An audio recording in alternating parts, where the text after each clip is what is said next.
അത് ഞാൻ വേണി നോക്കാം.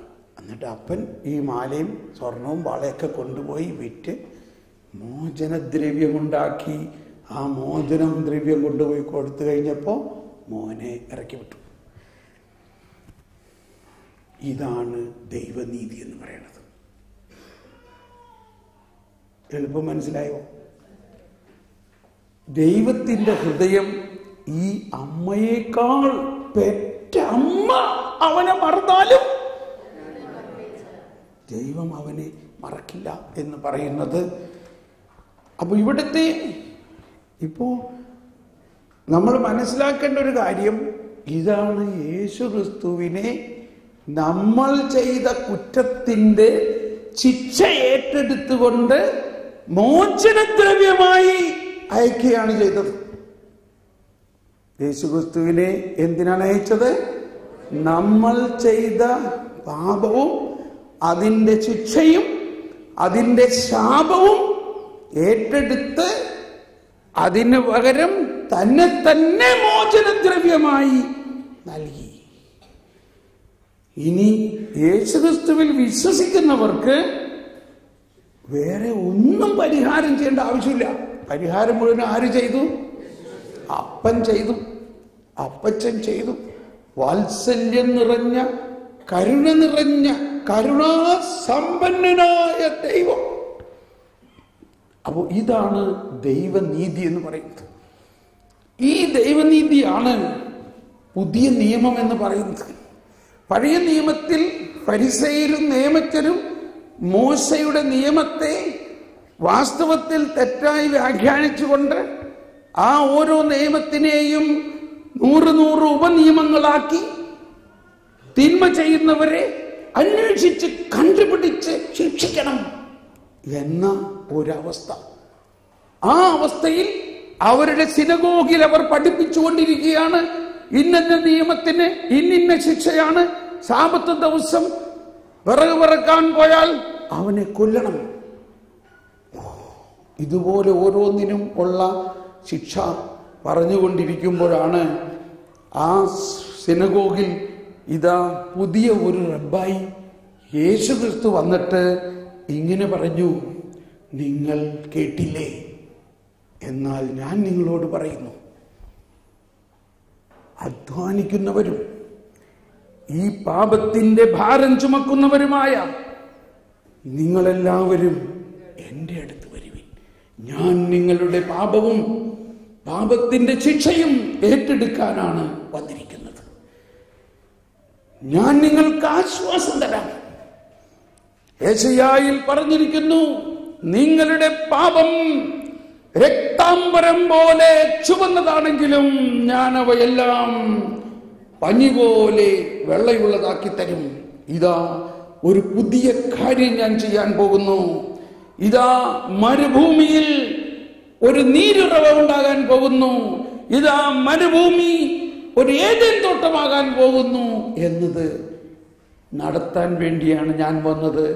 അതുകൊണ്ട് എൻ്റെ നുകം വഹിക്കുക എളുപ്പമാണ്. ഇത് കേട്ടപ്പോൾ തന്നെ നമുക്കൊരാശ്വാസം തോന്നുന്നുണ്ടോ?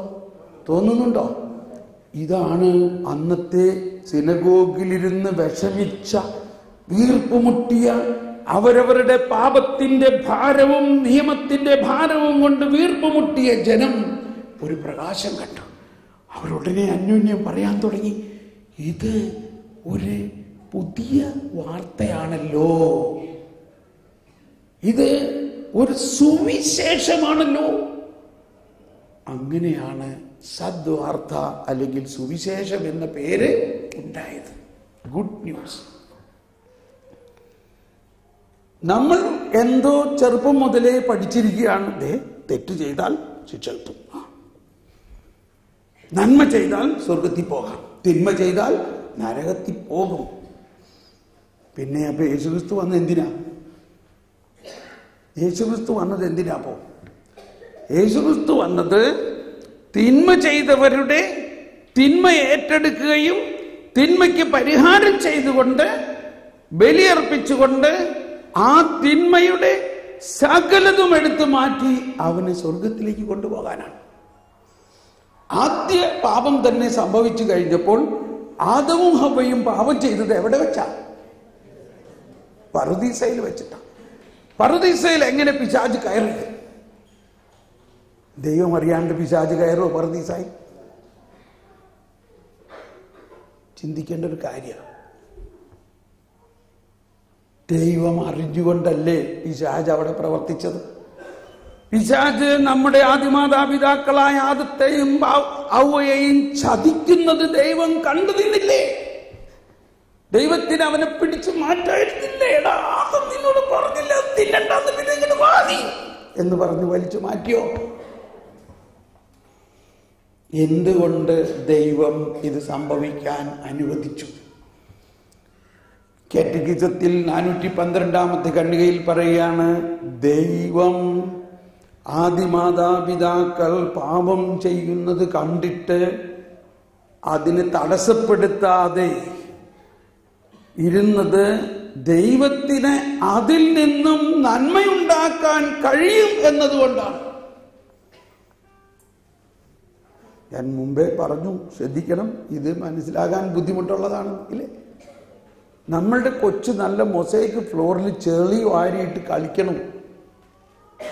അപ്പൻ എന്തോരം കഷ്ടപ്പെട്ട് മൊസൈക്ക് 2 ദിവസം മുമ്പ് ഒരാളെ വിളിച്ച് പോളിഷ് ചെയ്തോളൂ. ഇത് കണ്ടു കഴിഞ്ഞപ്പോ അപ്പന് ദേഷ്യം കയറി. അപ്പൻ അമ്മയോട് പറഞ്ഞു, നീ കാണല്ലേ കൊച്ചു ഇത്ര കാശ് ചെലവാക്കി ഈ ഫ്ലോറ് പോളിഷ് ചെയ്തിട്ട് അത് കഴുകാകണം, കണ്ടിട്ട് നീ എന്താ നോക്കി നിൽക്കണേ? അപ്പൊ അമ്മ പറയണ്ട, സാരമില്ല, അത് കളിച്ചു കഴിയുമ്പോൾ ഞാൻ ക്ലീൻ ചെയ്തോളാം, നീ ഓക്കെ. ശരിയാണോ അല്ലേ? ഇത് തന്നെയാണ് കർത്താവ് ചെയ്തത്.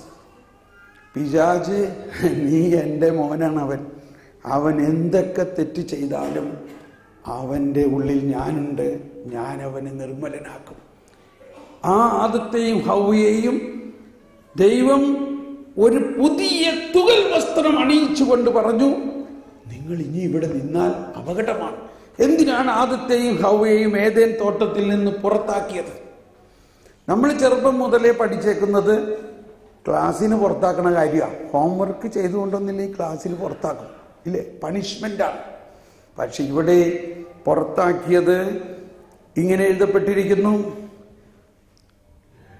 അവർ ജീവന്റെ വൃക്ഷത്തിൽ നിന്നെങ്ങാനും ഭക്ഷിച്ച് അമർത്യരാകാതിരിക്കാൻ ദൈവമായ കർത്താവ് അവരെ ഏദെൻ തോട്ടത്തിൽ നിന്ന് പുറത്താക്കി. ജീവന്റെ വൃക്ഷത്തിൽ നിന്നെങ്ങാനും ഭക്ഷിച്ചാൽ അവർ അമർത്യരാകും. അവരുടെ ഇപ്പോഴത്തെ അവസ്ഥ, പാപം മൂലം അവരുടെ ആത്മാവ് തിന്മ നിറഞ്ഞ അവസ്ഥയിലാണ്. തിന്മ നിറഞ്ഞ അവസ്ഥയിൽ അവർ അമർത്യരായാൽ അവർ പിശാചിനെ പോലെയാകും. തിന്മ നിറഞ്ഞ പിശാചിനെ പോലെയാകും. പിന്നെ അവരെ രക്ഷിക്കാൻ പറ്റില്ല. അവർ പൈശാചിക അവസ്ഥയിൽ അമർത്യരാകും. അത് ആകാതിരിക്കാൻ വേണ്ടിയാണ് ദൈവത്തിൻ്റെ കരുണ അവിടെ വന്നു. അവരെ ദൈവം പറുദീസായിൽ നിന്ന് പുറത്താക്കി എന്ന് പറയുന്നതിൻ്റെ അർത്ഥം ഇതാണ്. നമുക്ക് എഴുന്നേറ്റ് നിൽക്കാം. നമ്മുടെ മധ്യത്തിലേക്ക് ഈശോ ഇതാ എഴുന്നള്ളി വരുന്നു. കരുണാസമ്പന്നനായ ദൈവം നമ്മുടെ ജീവിതത്തിലെ ദൈവരാജ്യവും ദൈവനീതിയും സംസ്ഥാപിച്ച് കഴിഞ്ഞിരിക്കുന്നു. ബൈബിളിൽ പറഞ്ഞ കാര്യങ്ങളെല്ലാം സംഭവിച്ച് കഴിഞ്ഞിരിക്കുന്നു എന്നുള്ള ബോധ്യത്തിൽ നമുക്ക് ഈശോയെ വാവ യേശുനാഥ എന്നുള്ള ഈ ഗാനം ആലപിച്ചുകൊണ്ട് ഈശോയെ നമ്മുടെ മധ്യത്തിലേക്ക്, നമ്മുടെ ഹൃദയത്തിലേക്ക് സ്വീകരിക്കുകയും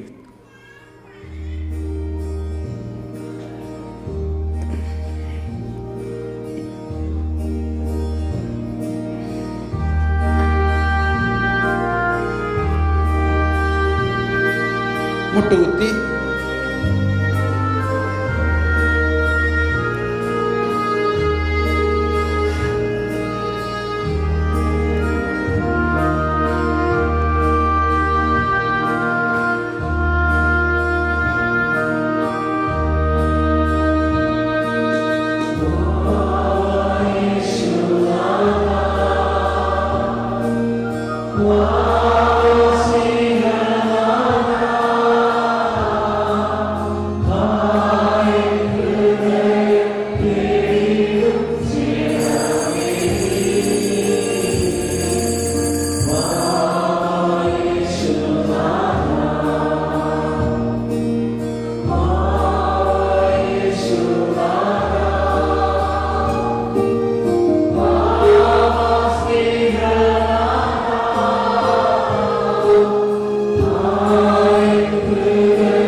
ഈ രഹസ്യമാണ് ഒരു ക്രിസ്തീയ ജീവിതത്തിൻ്റെ രഹസ്യം. നമ്മുടെ പാപങ്ങൾ നമുക്കെതിരെ പരിഗണിക്കാതെ, നമ്മുടെ പാപങ്ങളെ ദൈവം ഏറ്റെടുത്തു. വിശ്വസിക്കുന്നുവോ? കാഗുൽത്തായിൽ അഥവാ ഒലിവുമലയിൽ ഈശോ വേദന അനുഭവിച്ച് രക്തം വിയർത്തപ്പോൾ എന്താണ് സംഭവിച്ചത്? ദൈവം മാനവവംശത്തിൻ്റെ മുഴുവൻ പാപം തൻ്റെ ശരീരത്തിൽ ഏറ്റെടുത്തുകൊണ്ട് മനുഷ്യവംശത്തെ മുഴുവനും സ്വതന്ത്രമാക്കി. ഇത് വിശ്വസിക്കുന്നുവോ? പൂർണ്ണമായിട്ട് വിശ്വസിക്കുക. നമ്മുടെ മാത്രമല്ല, ലോകം മുഴുവൻ്റെയും, ഈ നാട്ടിലുള്ള എല്ലാ മുസ്ലിം സഹോദരരുടെയും, ലോകം മുഴുവനുള്ള എല്ലാ ഹിന്ദുക്കളുടെയും ബുദ്ധിസ്റ്റുകളുടെയും എന്ന് വേണ്ട നിരീശ്വരവാദികളുടെ തന്നെ സകല പാപവും യേശുക്രിസ്തു തൻ്റെ ശരീരത്തിൽ ഏറ്റെടുത്തുകൊണ്ട് ആ മരണകാരണമായ പാപത്തെ തന്നിൽ ഏറ്റെടുത്ത് മരിച്ചുകൊണ്ട് ജീവകാരണമായ നീതിയെ മനുഷ്യർക്ക് നൽകി. അതാണ് ദൈവനീതി.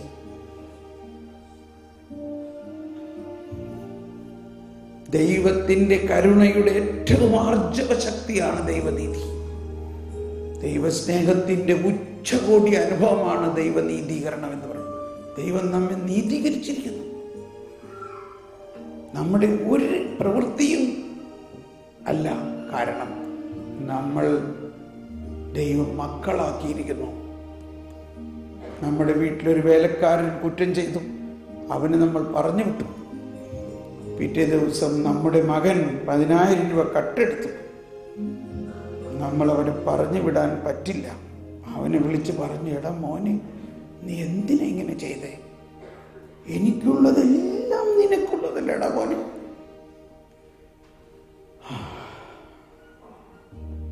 ദൈവനീതി ഈശോയുടെ ഒരു വലിയ രഹസ്യമാണ്.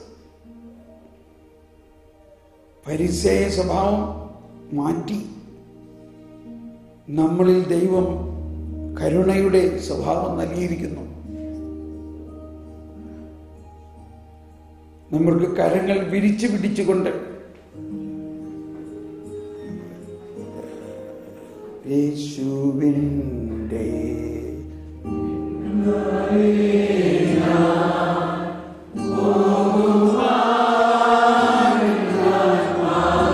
നമ്മുടെ എല്ലാ ഭാരവും ഈശോയ്ക്ക് സമർപ്പിച്ചുകൊണ്ട്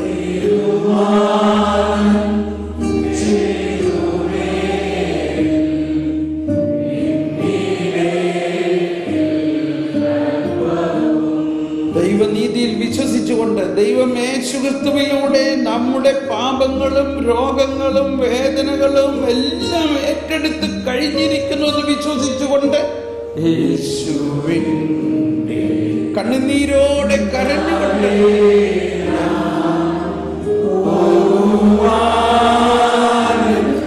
കൈ വിരിച്ചു പിടിച്ച് വേദനയോടെ കരഞ്ഞുകൊണ്ട് പ്രാർത്ഥിക്കുക.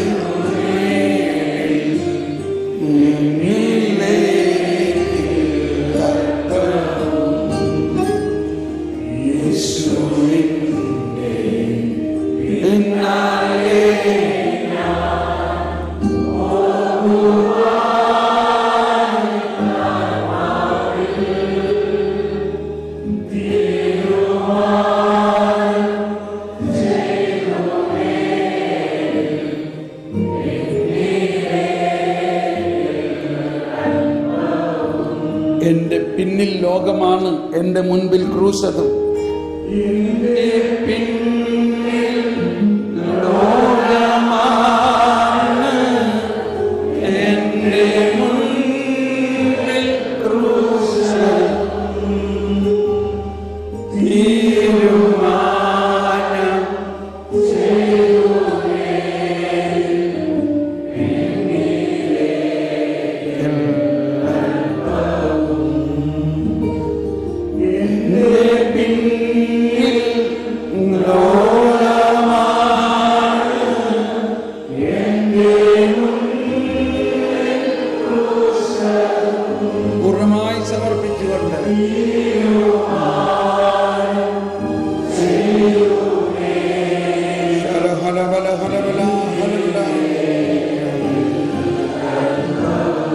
നമ്മുടെ രോഗങ്ങളും വേദനകളും എല്ലാം ഈശോയ്ക്ക് കൊടുത്തുകൊണ്ട് സ്വതന്ത്രമായി സ്തുതിച്ചുകൊണ്ട് യേശുവേ സ്തോത്രം, യേശുവേ നന്ദി, യേശുവേ മഹത്വം, യേശുവേ ആരാധന, യേശുവേ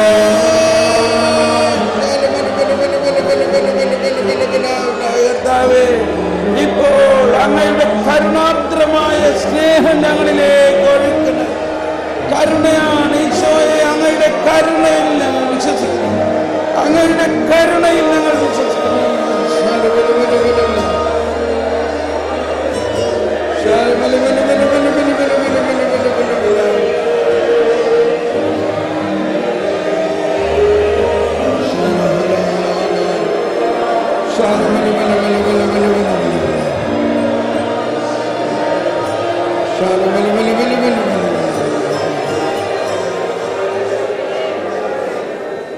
നമുക്ക് എഴുന്നേറ്റ് നിൽക്കാം.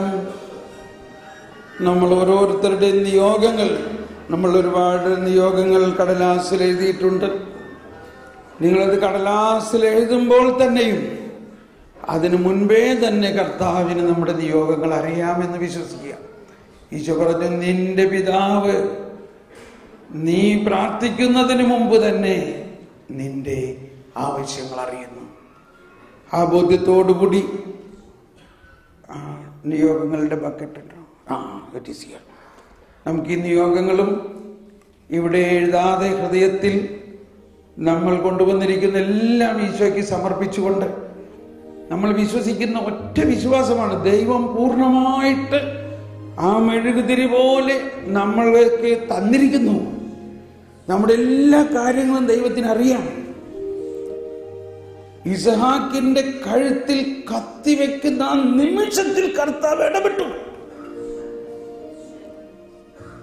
എന്ന പോലെ നമ്മുടെ ജീവിതത്തിൽ ഇടപെടുന്ന, നീതി നടത്തി തരുന്ന, ന്യായം നടത്തി തരുന്ന ദൈവമാണ് നമ്മുടെ ദൈവം എന്ന ബോധ്യത്തോടെ നമ്മൾ പ്രാർത്ഥിക്കുമ്പോൾ എല്ലാം നടക്കും. ഒരുമയോടെ നമുക്ക് പ്രാർത്ഥിക്കാം. നമ്മുടെ ജീവിതത്തിൽ ജീവിത പങ്കാളിയും കുടുംബത്തിലെല്ലാം പൂർണ്ണമായ ഒരുമയോടെ നമ്മുടെ ജീവിതത്തിലെ എല്ലാ പ്രയാസങ്ങളും ഈശോയ്ക്ക് വിട്ടുകൊടുത്തുകൊണ്ട് രണ്ട് കരങ്ങളിങ്ങനെ ഉയർത്തിക്കൊണ്ട്, കർത്താവേ ഞാൻ എല്ലാം അങ്ങേക്ക് സമർപ്പിക്കുന്നു എന്നതിന്റെ ബോധ്യത്തിൽ സമർപ്പിച്ചുകൊണ്ട് ഉച്ചത്തിൽ സ്തുതിച്ചുകൊണ്ട് ഇതാ അത്ഭുതം നടക്കട്ടെ. വിശ്വസിക്കുന്നവർക്ക് അസാധ്യമായ ഒന്നുമില്ല, അസാധ്യമായ ഒന്നുമില്ല. മഴ മാറട്ടെ. നമ്മുടെ ജീവിതത്തിലുള്ള എല്ലാ പ്രയാസങ്ങളുടെയും മഴ മാറട്ടെ. യേശുവിന്റെ നാമത്തിൽ എല്ലാ രോഗങ്ങളും ബുദ്ധിമുട്ടുകളും കടബാധ്യതകളും കഷ്ടതകളും തകർച്ചകളും എല്ലാം യേശുവിന്റെ നാമത്തിൽ മാറട്ടെ.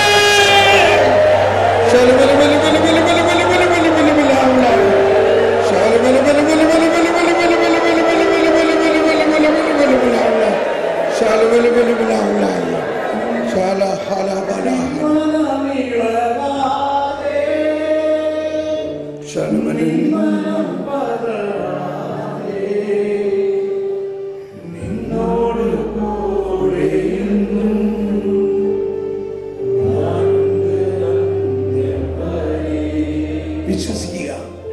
നിനക്കൊരു കടുകുമണിയോളം വിശ്വാസമുണ്ടെങ്കിൽ, എന്താ നമ്മുടെ വിശ്വാസം? ആ അനന്ത കാരുണയായ ദൈവം നമ്മുടെ ഉള്ളിൽ കൂടാരമടിച്ചിരിക്കുന്നു.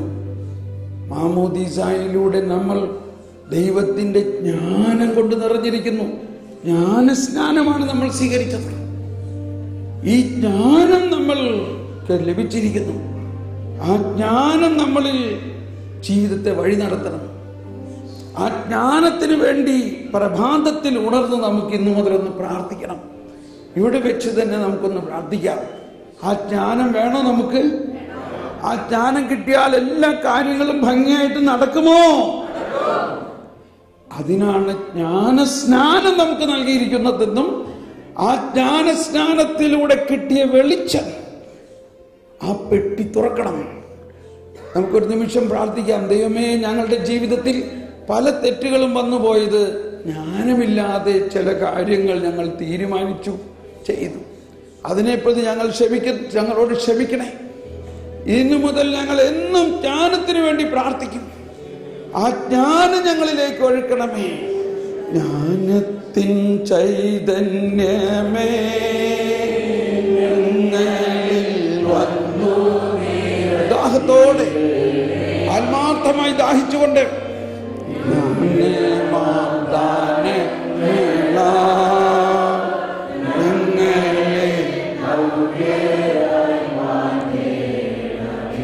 ദാഹിക്കുക. എന്റെ അറിവ് ഒരെല്ലോളമേ ഉള്ളൂ, എന്നാൽ എനിക്ക് അറിയാനുള്ളത് ഒരു കടലോളമാണ്. What I know is a drop and what I do not know is an ocean. ഓ ദൈവമേ, അങ്ങയുടെ അനന്ത ജ്ഞാനത്തെ അങ്ങയുടെ സിംഹാസനത്തിൽ നിന്ന് അയക്കണേ എന്ന് സോളമൻ പ്രാർത്ഥിച്ചത് യേശുക്രിസ്തുവിലൂടെ വന്നു കഴിഞ്ഞിരിക്കുന്നു.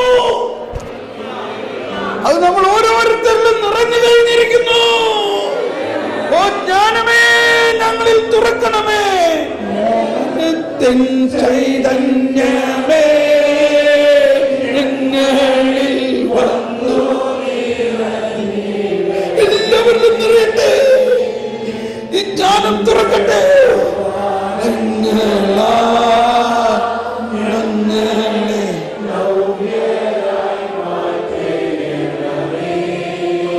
ഈശോ പറഞ്ഞു, ആമേൻ ആമേൻ, ഞാൻ നിങ്ങളോട് പറയുന്നു, സ്ത്രീകളിൽ നിന്ന് ജനിച്ചവരിൽ സ്നാപക യോഹന്നാനേക്കാൾ വലിയവനില്ല. കാരണം എല്ലാ പ്രവാചകന്മാരും യേശുവിനെ കുറിച്ച് പ്രവചിച്ചു. എന്നാൽ സ്നാപക യോഹന്നാനാകട്ടെ യേശുവിനെ കണ്ടു, യേശുവിനെ സ്നാനപ്പെടുത്തി, അത്രയ്ക്കും വലിയ ആളാണ്. എന്നാൽ ഞാൻ നിങ്ങളോട് പറയുന്നു, ദൈവരാജ്യത്തിലെ ഈ ചെറിയവൻ അവനേക്കാൾ വലിയവനാണ്. ആരാണ് ദൈവരാജ്യത്തിലെ ഈ ചെറിയവൻ? ആരാണത്? നമ്മൾ ഓരോരുത്തരുമാണ്.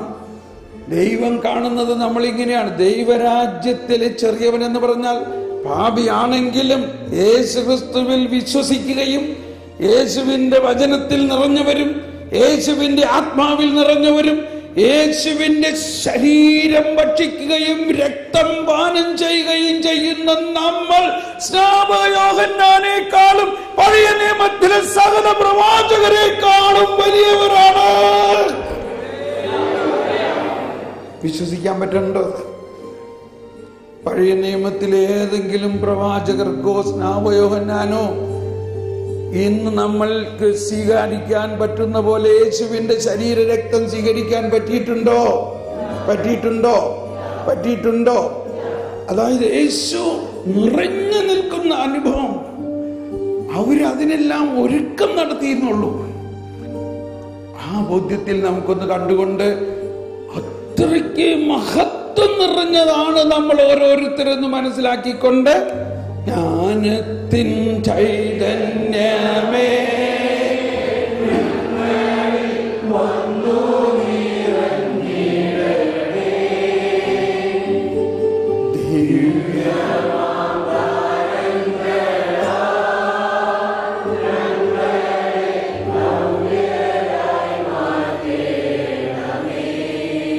ഈശോ പറഞ്ഞു, പ്രഭാതത്തിൽ ഈശോ തന്നെ പ്രഭാതത്തിൽ ഉണർന്ന് അതിരാവിലെ പ്രാർത്ഥിക്കുമായിരുന്നു. ഈശോയെ അനുകരിക്കുന്നവരായ നമ്മൾ സ്നാനത്തിന്റെ പുസ്തകത്തിൽ പറയുന്നു, ജ്ഞാനം 6, 7, 8, 9 വായിക്കണം, നല്ലതാണ്. അതിൽ പറയുന്നത് ഇതാണ്: പ്രഭാതത്തിൽ തന്നെ അവൾ നിന്റെ വാതിക്കൽ കാത്തു നിൽക്കുന്നു, അവളിൽ ശ്രദ്ധയുറപ്പിക്കുന്നതാണ് വിവേകത്തിന്റെ ലക്ഷണം. പ്രഭാതത്തിൽ ഉണർന്ന ജ്ഞാനമേ എന്നിൽ നിറയണമേ. വ്യക്തിപരമായ ഒരു പ്രത്യേക പ്രാർത്ഥന നടത്തണം. അതിൻ്റെ ഒരു കടലാസ് അവിടെ ഗേറ്റിൽ നിങ്ങൾക്ക് കിട്ടും. പേഴ്സണൽ പ്രെയർ എന്ന് പറഞ്ഞൊരു കടലാസ്. അത് നിങ്ങൾ വാങ്ങുക, അത് എല്ലാവരും സ്വീകരിക്കുക. കിട്ടാവുന്നവർക്ക് എല്ലാവരും അത് എടുക്കുക. കിട്ടിയിട്ടുള്ളവർ എടുക്കണ്ട, കിട്ടാത്തവർ അത് വാങ്ങുക. എല്ലാ ദിവസവും കുറച്ച് സമയം ജ്ഞാനത്തിന് വേണ്ടി പ്രാർത്ഥിക്കുകയും ഈ വ്യക്തിപരമായ പ്രാർത്ഥനയിലൂടെ ദൈവരാജ്യം നമ്മളിൽ സംസ്ഥാപിതമാകുന്നതിന് പ്രാർത്ഥിക്കണം. പ്രാർത്ഥിക്കാമോ? അങ്ങനെ ജ്ഞാനം നമ്മളിൽ നിറയുമ്പോൾ ഭൗതികമായ കാഴ്ചപ്പാടുകളെ ലക്ഷ്യം വയ്ക്കാതെ സ്വർഗീയമായ രഹസ്യങ്ങളെ ലക്ഷ്യം വെക്കണം. ഈശോ പറഞ്ഞ ദൈവരാജ്യവും അതിൻ്റെ രഹസ്യവും നിങ്ങൾ അന്വേഷിക്കുമ്പോൾ ബാക്കിയുള്ളതെല്ലാം താനെ കൂട്ടിച്ചേർക്കപ്പെടും. നമ്മുടെ ജീവിതം ഈ ലോകത്തിലുള്ള കുറെ നാളെ അല്ല ലക്ഷ്യം. ഈ ജീവിതത്തിനപ്പുറത്ത് അനന്തമായ ഒരു ജീവിതമുണ്ട്. അതിനെ ലക്ഷ്യം വെച്ചുകൊണ്ടാണ് ആ ഈശോ നമ്മുടെ മുമ്പിൽ ഇപ്പോൾ വസിക്കുമ്പോൾ നമ്മുടെ ജീവിതത്തിൻ്റെ ഈ എല്ലാ മേഖലകളെയും അറിഞ്ഞുകൊണ്ട് അതിനാവശ്യമായ എല്ലാ ജ്ഞാനവും നമുക്ക് തരും എന്ന ബോധ്യത്തിൽ ഒരിക്കൽ കൂടി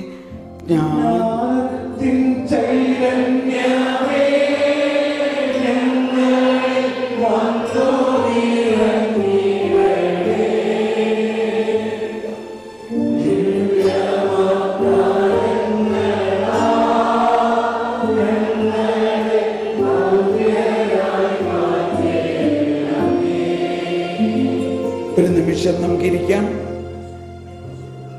ഒന്നോ രണ്ടോ പേർ പെട്ടെന്ന് വന്ന് ഇന്നത്തെ ഈ ഒരു ദിവസത്തെ ക്ലാസ് കൊണ്ടോ ഈ ദിവസങ്ങളിൽ നിങ്ങൾക്ക് കിട്ടിയ ഈ പുതിയ ഉൾക്കാഴ്ച, ദൈവരാജ്യം, ദൈവനീതിയെക്കുറിച്ച് ഇന്ന് കേട്ടതിൻ്റെ അടിസ്ഥാനത്തിലോ മുമ്പത്തെ ക്ലാസ്സുകളിൽ കേട്ടതിൻ്റെ കഴിഞ്ഞ ഇന്നലെ മിനിയാന്നൊക്കെ ഉള്ള സ്ഥലങ്ങളിൽ ആരെങ്കിലും രണ്ട് വാക്ക് പറഞ്ഞ് ഈ ബോധ്യത്തെ പ്രതി ഒന്ന് നന്ദി പറയാൻ ആരെങ്കിലും വന്നാൽ നന്നായിരിക്കും.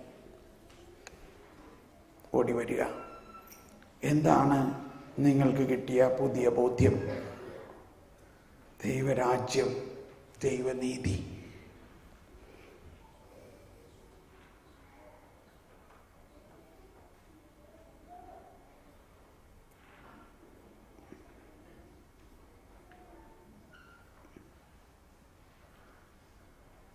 ഒരു നിമിഷം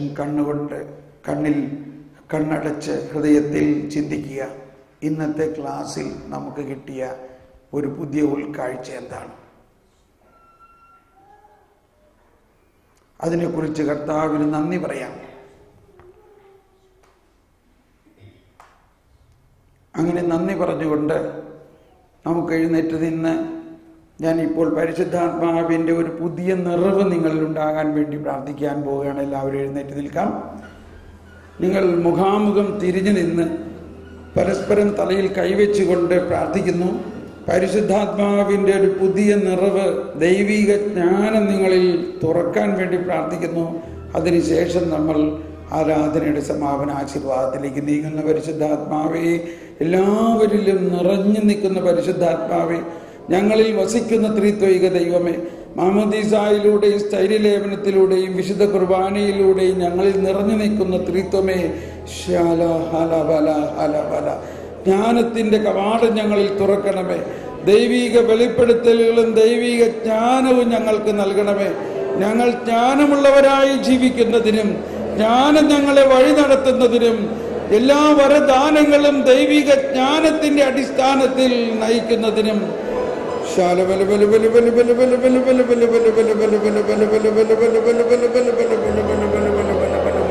പരിശുദ്ധാത്മാവ് അബാപിതാവേ, ഞങ്ങളെ നയിക്കണേ, ഞങ്ങളെ നിറയ്ക്കണേ.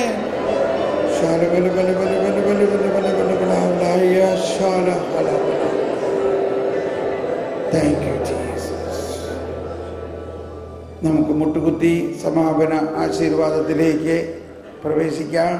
ഈ സമാപന ആശീർവാദ സമയത്ത് നമ്മളിൽ ദൈവരാജ്യത്തിൻ്റെ ശക്തി, ദൈവനീതിയുടെ ശക്തി ചൊരിഞ്ഞുകൊണ്ട് നമ്മളിലുള്ള പരിസയ മനോഭാവത്തെ അകറ്റാൻ, പഴയ മനുഷ്യനെ വിട്ടുകളയുക. പുതിയത് ഇതാ വന്നിരിക്കുന്നു. നമ്മളിലുള്ള പരിസയ മനോഭാവം, നമ്മൾ ആരെയും വിധിക്കാതെ കരുണാർദ്രമായ ഹൃദയത്തിലേക്ക് ദൈവത്തിൻ്റെ കരുണയിൽ നമ്മൾ കാണാം.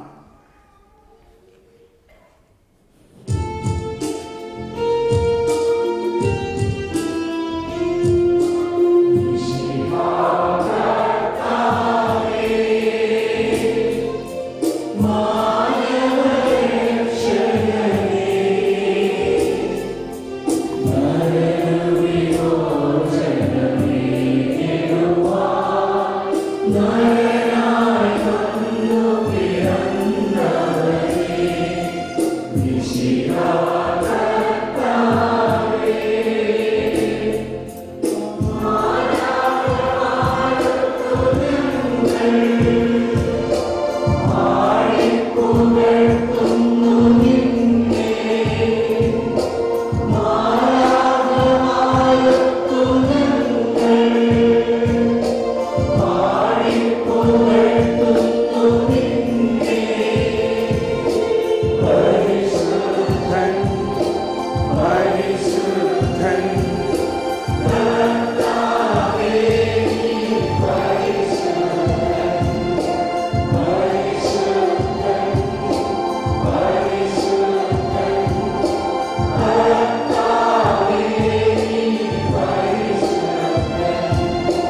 ശരീരത്താലും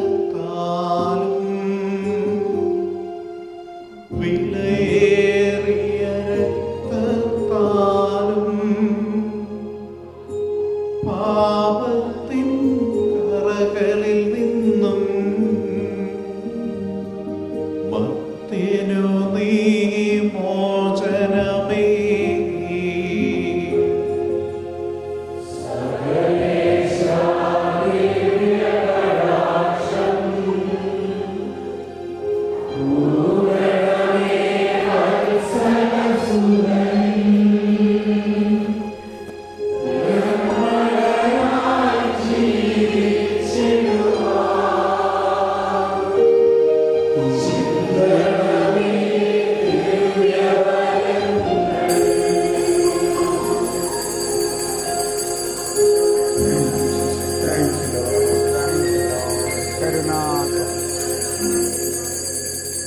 Thank you, Jesus. Thank you, Lord. Thank you, Lord. Thank you, Lord. Thank you, Jesus. Thank you, Lord.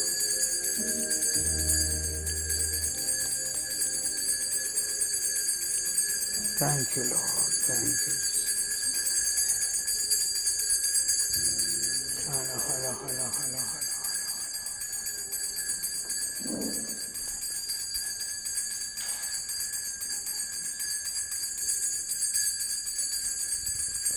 പരിശുദ്ധ പരമദിവ്യകാരുണ്യത്തിന്, പരിശുദ്ധ പരമദിവ്യകാരുണ്യത്തിന്, പരിശുദ്ധ പരമദിവ്യകാരുണ്യത്തിന് ദൈവത്തെ വാഴ്ത്തിടും.